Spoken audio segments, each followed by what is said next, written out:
Bismillahirrahmanirrahim. Assalamualaikum warahmatullahi wabarakatuh. Di sini saya akan mempresentasikan hasil tugas mata kuliah Ushul Fiqh dengan presentasi yang berjudul Gagasan Maqasid Syariah menurut Muhammad Thohir bin Al-Asyur dan implementasinya dalam ekonomi syariah.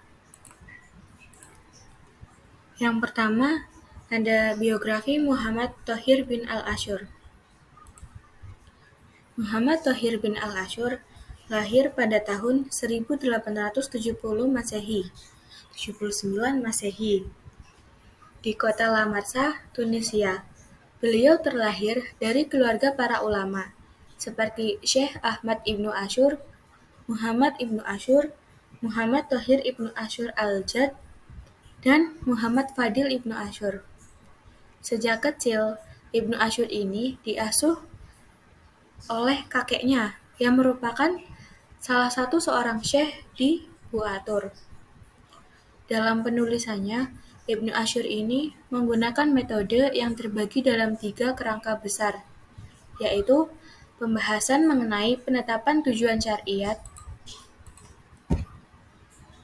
pembahasan mengenai penetapan tujuan syariat, mengulas maqasid al-syariah umum, serta membahas maqasid al-syariah khusus yang horizonnya dalam ranah fikih muamalat.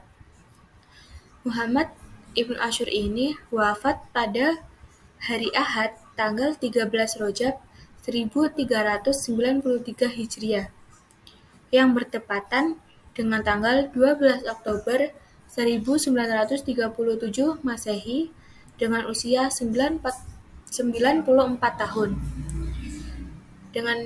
Namun begitu, teori maqasid yang beliau bangun ini tetap menunjukkan eksistensinya dalam kajian hukum Islam, khususnya dalam bidang muamalah. Yang selanjutnya, teori maqasid syariah menurut Muhammad Thohir ibnu Asyur.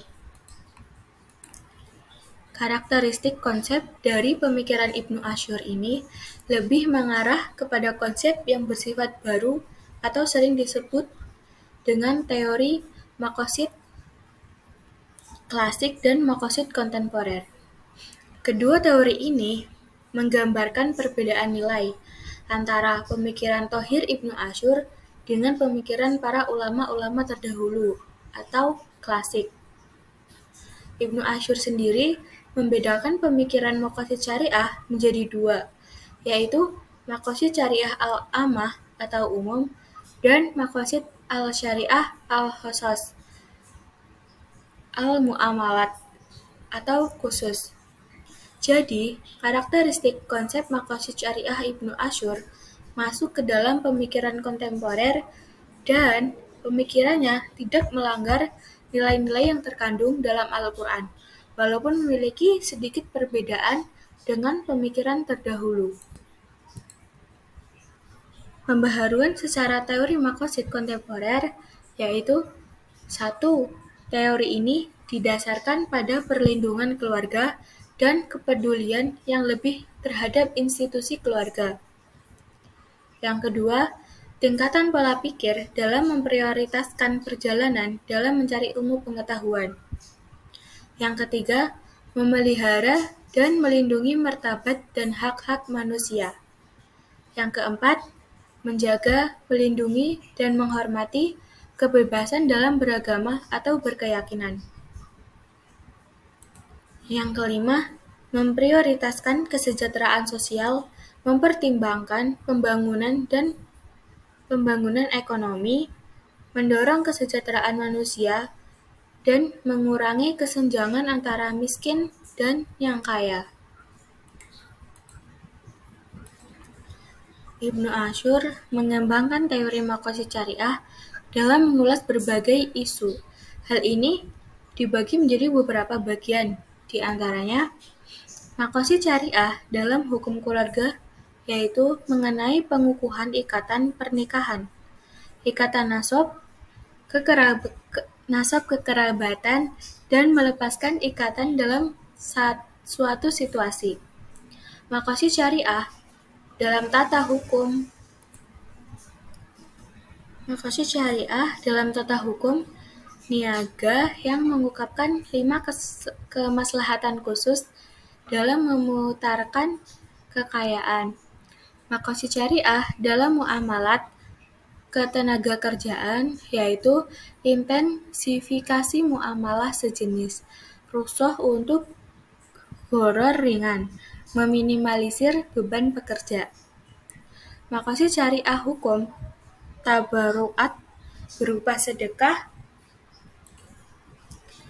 hibah, wakaf, umroh, dan pemerdekaan budak. Makosid syariah khusus sebagai sistem peradilan dan kesaksian. Ibnu Asyur secara khusus mengkodifikasikan pemikirannya tentang peradilan. Yang selanjutnya ada kelebihan dan kekurangan konsep makosid syariah Muhammad Thohir Ibnu Asyur. Konsep makosid syariah yang ditawarkan Ibnu Asyur ini memiliki beberapa kelebihan. Yang pertama, terletak pada sisi metodologi dan penetapan ilat pada makosid al-syariah al-khosos. Kedua, dilihat dari segi pengembangan jangkauan makosid al-syariah. Ibnu al-Asyur ini berhasil dalam mengembangkan teori makosid syariah yang sebelumnya hanya kuliah dan juz'iyah menjadi lebih luas. Yang ketiga, pada penetapan ilat dan makosid al-syariah al-khosos, beliau mengambil sampel ilat dan menetapkannya, kemudian memasukkannya ke dalam bab-bab tertentu, sehingga pembaca dapat mengetahui ilat yang ada di dalam pembahasannya. Sedangkan kelemahan dari konsep makosid al-syariah ini terletak pada pemikirannya, yang besarnya masih serupa dengan Imam Asy-Syatibi, seperti metode istiqra' dan cara menyampaikan tujuan syar'i dengan memperhatikan bentuk amar, nahi yang bersifat permulaan jelas. Ini disebabkan amar menuntut perbuatan yang harus dikerjakan, maka terlaksana perbuatan tersebut dan menjadi tujuan syara'. Metode ini sama dengan metode Imam Asy-Syatibi, yaitu mujarad al-amr wa an-nahi al-ibtidai at-tasyrihi. Yang selanjutnya ada implementasi makosid syariah dalam ekonomi syariah Muhammad Thohir Ibnu Asyur. Di dalam praktek dan produk perbankan syariah yang secara umum terdapat nilai-nilai makosid syariah, yaitu yang pertama, menjaga agama atau ad-din. Hal ini Bank Syariah Indonesia menjadikan pedoman dalam membuat sistem dan produknya dengan didasari Al-Quran, hadis, dan hukum-hukum Islam lainnya. Yang kedua, menjaga jiwa atau nafas. Hal ini terdapat dalam akad yang diberlakukan di bank syariah dalam melakukan transaksi. Dalam praktiknya, mencerminkan nilai jiwa dapat dilihat dari hubungan stakeholders dan pemegang saham bank syariah harus berpakaian sopan, beradab, baik, dan lainnya. Yang ketiga, menjaga akal atau al-akal. Hal ini dapat dilihat dari bank yang selalu memberitahu rincian sistem produk serta melarang dalam menyembunyikan aset. Yang keempat, menjaga harta atau al-mal. Hal ini dilihat dari pengelolaan bank yang pada setiap produk untuk mengalokasikan dana nasabahnya secara wajar dan halal untuk menghasilkan keuntungan yang wajar. Yang kelima, menjaga keturunan atau an-nasal. Hal ini dicapai dengan menjaga keempat poin di atas, sehingga dana nasabah yang dijamin kehalalannya akan menimbulkan dampak baik bagi keturunan yang dibantu oleh dana simpanan dan operasional. Nah, selanjutnya kesimpulan.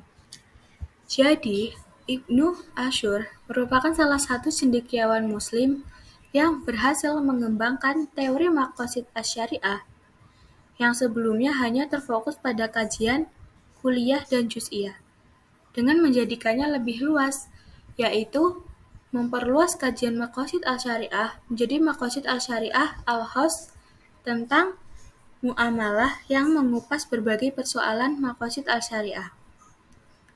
Pembagian ini merupakan keberhasilan Ibnu Asyur dalam mengembangkan dan menyempurnakan konsep maqasid al-syariah Asy-Syatibi. Mungkin cukup sekian yang dapat saya sampaikan. Bila ada kesalahan, kurang lebihnya saya minta maaf. Syukran. Wassalamualaikum warahmatullahi wabarakatuh.